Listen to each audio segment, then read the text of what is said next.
Сахародан баргандан кийин жана процедураларын баарын өтүш керек. Андан кийин ОВМге барат. ОВМге баргандан кийин ал жерден арыз жазып туруп, ошонун негизинде штраф 5000 төлөп туруп, анан кийин чыгат. Саламатсыздарбы мекендештер. Бүгүн Кыргыз Республикасынын Россия Федерациясындагы элчилиги жана Кыргыз Республикасынын Эмгек социалдык камсыздоо жана миграция министрлигинин Россия Федерациясындагы өкүлчүлүгү Москва шаарындагы коомдук уюм жетекчилери менен бирге жыйын өткөрдү. Иш-чарада акыркы күндөрү актуалдуу болуп жаткан көзөмөлгө алынган жарандардын реестри туурасында сөз болду. Эгерде реестрден чыкканга жетишпей калсачы, анда кара тизмеге кирет. Бирок кара тизмеден канча убакыттан кийин чыгат, ошол маалымат барбы жокпу? Реестрга түшкөн жарандар боюнча, эгер мисалы үчүн указдын мөөнөтү бүттү, ал реестрден чыкканга жетишкен жок. Жетишкен жок болсо, бул жаранга карата мыйзамга ылайык жанагы административдик түрдө, мажбурлоо түрүндө Россиядан чыгаруу чечими кабыл алынат. Выдворение. То есть ал жарандарды жана издеп тапканга азыр чоң укуктар берилген полиция кызматкерлерине. Бул жана жаңы технологияларды колдонуу боюнча, жанагы геолокация жана башка нерселер боюнча ошол реестрдагы жарандар кайсыл жерде жашап атат. Ошол үйлөрүнө чейин издеп барып, мисалы үчүн машинанын жолун айдап баратса токтотуп. Бул реестр деген бардык жана ЗАГС системасына, ГИБДД бардык системаларга уже кошулуп туташкан. Ошол себептен жанагы машина айдап бараткан жеринен да токтоткондо документтер текшерилгенде реестрде болуп чыгат, машинасы штрафстоянкага кетет, өзүнүн бөлүмүнгө алып барат. Жана 48 сааттын ичинде чечим кабыл алат Россиядан депортация кылуу боюнча. Ал чечим менен макул эмес болсо, ошол бөлүм эгер Москвада болсо ГУВДга, Главное управление внутренних дел по городу Москва, ошолордун чоң жогорку органына, же болбосо сотко эки түрү менен даттанууга болот. Обжалование кылганга, эгер макул эмес болсо, же сотко кайрылыш керек, же жогорку органга кайрылыш керек. Эгер бул чечим мыйзамсыз кабыл алынды деген болсо. Жок, ал түшүнүктүү. Эгерде неметсечи, өзү самовольно чыгып кетсечи азыр. Самовольно чыгып кетсе автоматически Кара чыгат. тизмеден Но имеется в виду, качан кара чыгат кара в тизмеден. эти дни, скорее всего, жана 30 апрель бүткөндөн кийин жанагы сначала разберутся с теми, кто здесь, а потом уже. Жок, кара тизмеге түшөт. Кара тизмеге түшкөндөн кийин кара тизменин мөөнөтү, мисалы үчүн выдворение депортация 3 жылдан 5 жылга чейин болот атпайбы? А булардыкы самовольно чыгып кетсе канча мөөнөт? 1 жыл, 2 жылдан кийин кайра кире алабы Россияга? В зависимости от нарушения, от срока, с которым он пребывал, нарушение. Например, канча мөөнөткө бул жерде пребывать кылган. Өткөндө мен айтпадым беле. Эгерде бул жерде эмне нарушение кылды, ошого карап туруп анан киргизет. Бул выдворение эмес, депортация деп айтылат. Анткени Россия Федерациясынын ички иштер министрлиги чечим кабыл алат да. Это будет депортация. Они сами будут назначать срок. Это у каждого по-разному, значит, у каждого в зависимости от его нарушения, от нарушения сроков пребывания. Канча бул жерде мөөнөттү бузду ошого карата.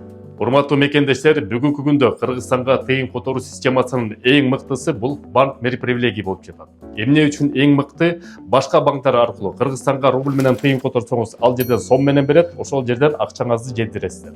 Бул жерде болсо бүгүнкү күндө эки банк менен иштешип атат. Бул банк Байтүшүм жана банк Компаньон менен. Кыргызстанга рубль менен которосуңар дагы Кыргызстандан ошол банктардан рубль менен кайра аласыңар.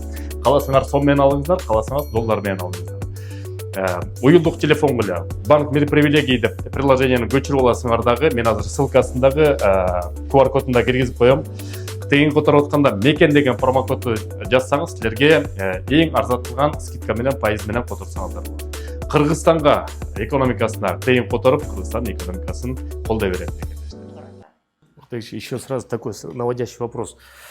Мындай болуп атпайбы? Мисалы үчүн азыр сиз айтып атпайсызбы, Сахарова биринчи барыш керек. Сахаровдан баргандан кийин жана процедураларын баарын өтүш керек. Андан кийин ОВМге барат. ОВМге баргандан кийин ал жерден арыз жазып туруп, ошонун негизинде штраф 5000 төлөп туруп, анан кийин чыгат деп тур. Бирок мындай болуп атат да, мисалы үчүн мекендештер чалганда көп учурда уже жаңы жылдан баштап иштей баштагы, эмнеге азыр барып атасың, очередь жетпей атса, мен кече эле кирип калбадымбы деп атат да. Мисалы үчүн кече эле кирип калбадымбы. Значит, 20 апрелде кирип калгандар деле болот. 25 апрелде кирип калгандар болот. 29 апрелде кирип калгандар болот. Они же физически не успеют. Анан экинчи мындай жери бар экен да, вот ОВМде бир жакшы жери, бир-эки мекендешти колунан жетилеп туруп, вот процедураны прошли. Там нам объяснили, смотрите, эгерде чет элдик жаран реестрден болсо, жана документтерин даярдаганга жетишпей атса, пускай он оплатит штраф 5000 рублей. Бирок ошол реестрден чыгарабыз, арыздын негизинде чыгарабыз.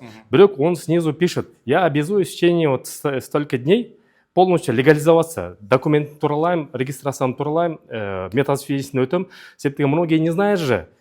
Тиги метасвидетельстводан түшүп калдыбы, же болбосо трудовой договорунан түшүп калды, ошону билбейт экен.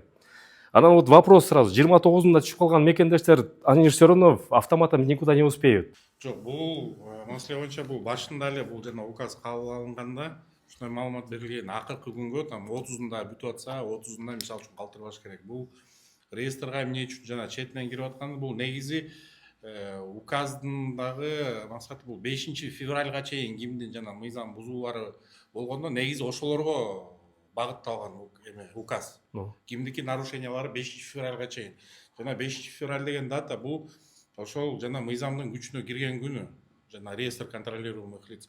Ошол күндөн баштап жана реестр түзүлүп, ошол жерге буга чейин мыйзамсыз жүргөн жарандарды булар жанагы данныйларын киргизип баштады ошол тизменин ичине. Мен билишимче бул 10 жылдык аралыктагы мыйзам бузуп жүргөн жарандардын 2016-дан берки жарандарды киргизген анын ичине. Бирок бул ошол 2025 жылдын 5-февралына чейин. А бул уже реестр күчүнө кирип иштеп баштагандан кийин кирип келип аткан жарандар, мисалы үчүн, алар негизи эле мыйзам бузбай, мыйзамдуу жүрүш керек. Алар келип, мисалы үчүн, жанагы сроктордун өткөрүп, реестрге түшүп калдым, кайра указды колдоном деген, негизи аларга эгер колдонулуп мүмкүнчүлүк бере турган болсо, ал, конечно, жакшы, бирок бул указ деген ошол 5-февралга чейин кимдин жана мөөнөттөр өткөн, мыйзам бузуулар 5-февралга чейин катталган, ошол жарандарга багытталган указ. Демек, буреки реестр анда 30-апрель бүткөндөн кийин деле улана берет экен, получается. Бул реестр уже түзүлдү, бул ошону как раз жакшыртуу бердиңер. Бул мындан арыда иштей турган система, бул күнүмдүк жанагы 4 жолу жаңыртып болуп атпайбы, ар бир 6 саат сайын. Мен кече күнү эле жок болчумун, азыр түшүп калдым, или азыр текшерсем бар болчумун, эртең жок калдым деген. Ошол бул реестр постоянно жаңыланып, бул база уже жанагы бүт ЗАГС, ГАИ, ГИБДД башка бүт системаларына кошулган. Ошол жерден келип скопление кылып туруп, жана кайсыл жерде нарушениялар эмне болгон, ошонун баары централизованно киргизип баштайт. Бул уже чоң мындай иштей турган механизм күчүнө кирген. Бул мисалы үчүн 30-апрелге чейин азыр 600 000 жаранды мындан ары чыгарып ийдик, ошондон ары реестр бүтөт деген бул туура эмес. Анткени булар айтып атат, бул реестр эми бул карательный мера эмес, а жарандар өзүнүн бул жерде документтердин бир нерсеси туура эмес экенин билсин деген. То есть реестрге түшүп калса, өзүн текшерсе болот, бул постоянно ачык доступта болот, значит документтер туура эмес, барып өзүнүн документтерин бирдемеси миграционный учет узатылбай калса, штраф төлөп узартып реестрден чыгыш керек. То есть документтерди постоянно туура алып жүрүш керек деген ошо киргизилген система реестр. Эң биринчиден ошо Россия Федерациясында жүргөн Кыргыз Республиканын жарандары өздөрүнүн ошо реестрде бар жок экендигин Россия Федерациясынын Ички иштер министрлигинин расмий сайтынан текшерсе болот. Ал жерде көзөмөлгө алынчу адамдардын тизмеси деп, орусча айтканда реестр контролируемых лиц деп көрсөтүлгөн. Ошол жерге кирип өздөрүн текшериш керек. Текшерип жатканда фамилиясын, атын, атасынын атын, жана ошондой эле туулган күнүн, айын, жылын киргизет дагы. Паспорт сериянын, паспорт номерин киргизет. Ушу белгилеп кетүүчү нерсе, ушул паспорт сериясын киргизип атканда, ошол латынский шрифтке, английский шрифтке өткөзүп алыш керек серияны. Анткени ошондой компьютерге киргизилип калган экен данныйлар. Киргизип, анан кийин өзүн текшерет. Эгерде ал тизмеде жок болсо, демек бул жаран Россия Федерациясынын аймагында мыйзамдуу жүрөт. Эгерде адам өзүн ошол жерден тизмеден таба турган болсо, анда ушул 30-апрелге чейин тез арада өзүн легалдаштырганга чараларды көрүш керек.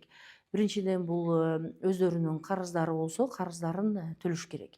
Карыздарды Россия Федерациясынын федералдык сот кызматынын сот приставтары кызматынын сайтынан текшерсе болот. ФССП проверка задолженности деп кире турган болсо, ошол жерден эле өзүн текшерет, карыздарын төлөйт. Экинчиден, эгерде мурда дактилоскопия жана манжа издери деп коет, ошол манжа издерин тапшыруу жана сүрөткө түшүү процедураларынан өтпөгөн болсо, ошол процедуралардан өтүш керек. Ошону менен бирге медициналык кароодон өтөт.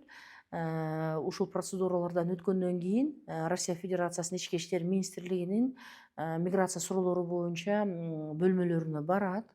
Ошол жерге бөлүмдөрүнө барып арыз менен кайрылат. Арыз менен кайрылганда мен Россия Федерациясында убактылуу болуу жөнүндө мөөнөтүмдү узартып берүүнү суранамын деп арыз жазыш керек. Ошол арызына Россия Федерациясында иштеп жүргөн жумушчу тарабынан күбөлөндүрүлгөн эмгек келишимин дагы кошо ошол арызына тиркейт. Ушул мезгилде, арыз менен кайрылган мезгилде ал жаранга административдик жаза белгиленет, штраф төлөнөт, ушу 5000 рубльдан. Ал эми административдик чыгаруу жана кара тизмеге киргизилбейт. Ошентип арыз жазып, өзүн легалдаштырып алса болот. Эч кандай мындай жаңы талаптар деле жок.